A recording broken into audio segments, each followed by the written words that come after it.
high wind today. There is a high wind advisory. Yeah, we're gonna see how this goes. So today we're ice fishing on Lake Francis. With the waterfowl season closed, we're going to be obviously taking a step from that. When things start to thaw off, we're going to be going into dog training.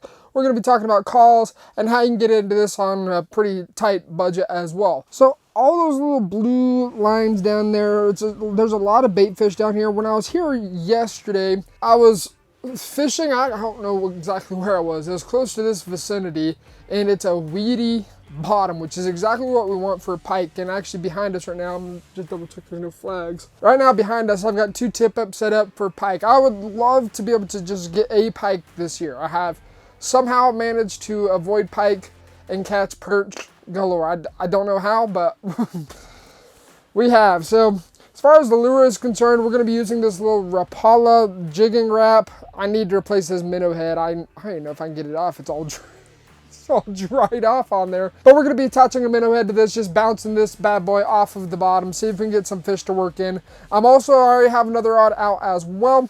This rod right here has maggots on it, and it's just a simple tungsten teardrop jig is pretty much all it is. It's just going to be a dead stick just sitting there. Really old. It actually looks like there might be something down there kicking those fish off the bottom. I mean, there could be a bunch of perch that's just going berserk, but it seems like what's going on is there's just fish coming through. And you can see right there, there's my jig. There's fish down at the bottom right now.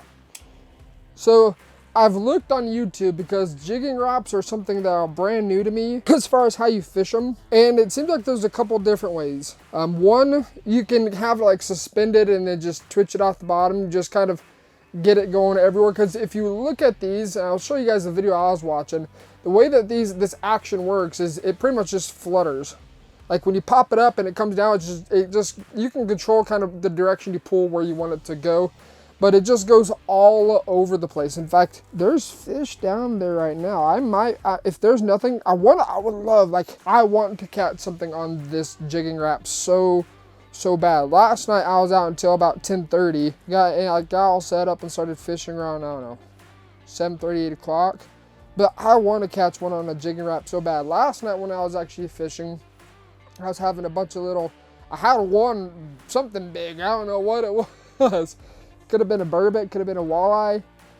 I don't know. It was not a perch though. But I had something decent on it, and it was so dark, like if I tried to record it, I'd have to light this place up like a Christmas tree just to let you guys be able to see. The moonlight was perfect though to be able to walk out. You could walk out without a headlamp, and for the most part see though.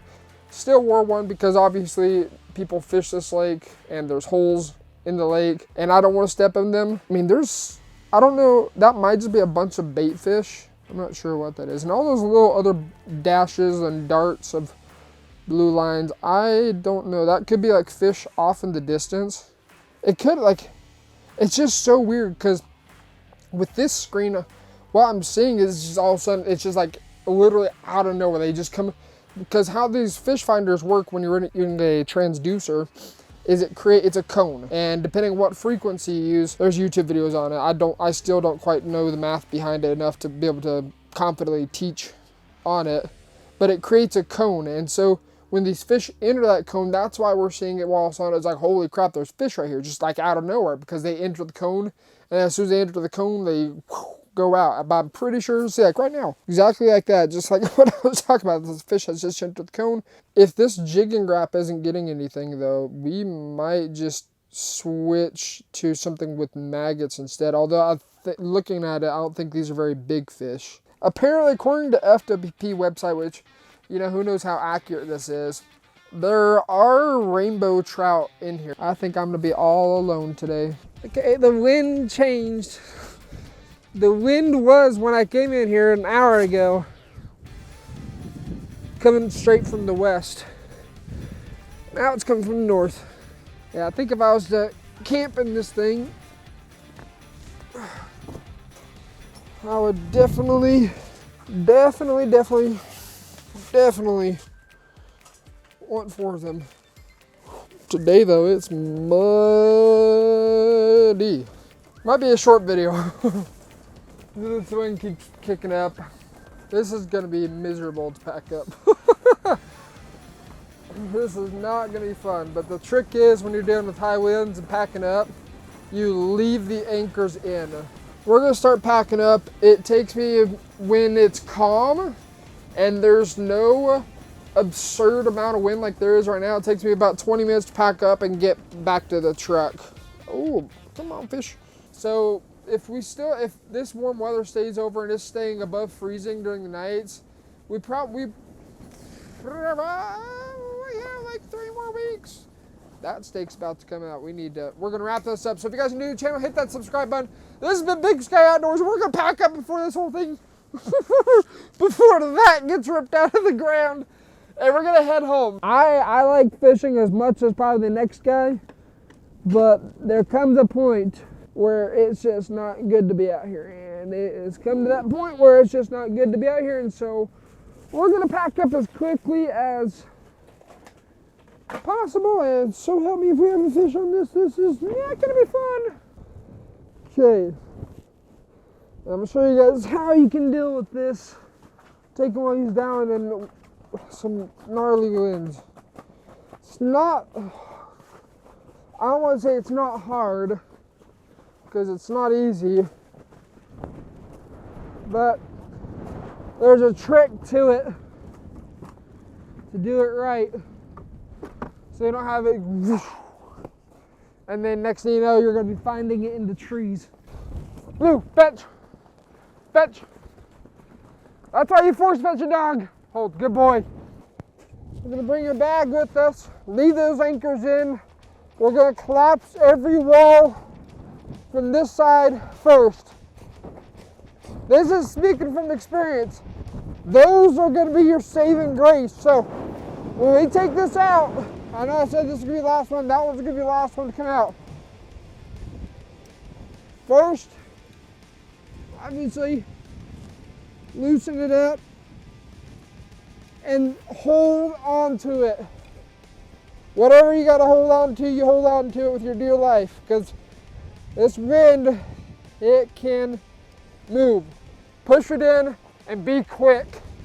From here, no dilly-dallying. You want to move.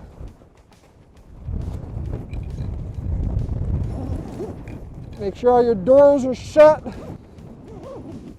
Okay, you got that on there. Next is going to be this wall. We're going to collapse it, and we're going to help it come down. So once you get everything collapsed, this is the final thing right here. Go ahead, loosen it. Hang on to it. Do not let it go until you've collapsed it. Once it's collapsed, the hard part's done. Leave the anchors in that are in the wind. So in this case, this anchor and that anchor, leave those in last. Those will be last. Those anchors and that anchor can come up next. But because I'm trying to get this shelter down, I'll do it with my mouth as quick as possible. I actually want to say this one last because I'm feeling the wind coming from this direction, so I'm going to take that one out first. Might need to push this door in again. Might need to do it a couple times to get it to fold down like that. That's what we're looking for right there. We're going to take this out, and they're pretty easy.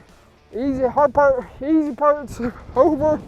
Hard part's about to begin. So we can feel the winds come from this direction. It's coming from the back, so you kind of got to make a choice. If you're going to take that one, or if you're going to take that one out.